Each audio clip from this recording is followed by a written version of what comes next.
Magandang araw sa inyo mga kaibigan. Itong ating almusalita sa araw na ito, November 10, araw ng linggo. Kaya huwag makalimutan magsimba ngayon.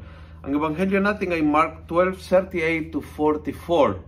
Ito po yung sikat na episode ng Panginoon na naghihintay sa lagayan ng mga offering sa templo at napansin niya kung ano ang iniaalay ng bawat isa hanggang sa dumating isang mahirap na widow.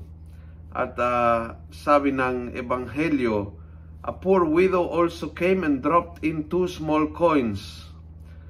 And Jesus called his disciples and said to them, truly I say to you, this poor widow put in more than all those who gave offerings. For all of them gave from their plenty, but she gave from her poverty and put in everything she had for her own living. She gave from what she has too little. And feeling ko, yun po yung paanyaya ng Panginoon sa atin. Hindi yung magbigay ang sobra, kundi magbigay kung ano ang konti sa iyo. Dahil yun ang mahalaga sa Kanya.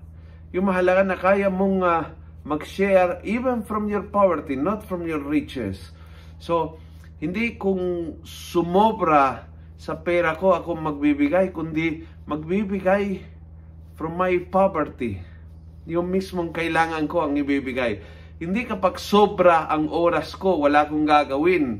Pag retire na ako, pag wala akong gagawin, kapag mga anak ko ay maayos na, pag wala akong trabaho, pag wala akong gagawin, and then I will give my time to the Lord.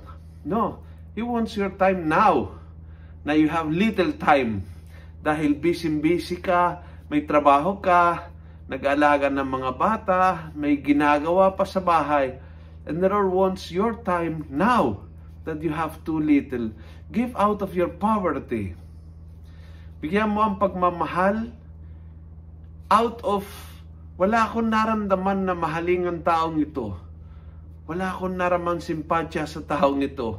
Wala akong naramdaman kaamor-amor sa taong ito. Pag nakita ko siya, kumukulong dugo ko.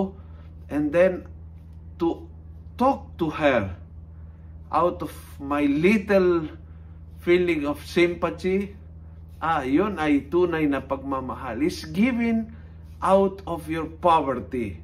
Giving out of what you have little ang mahalaga sa Panginoon.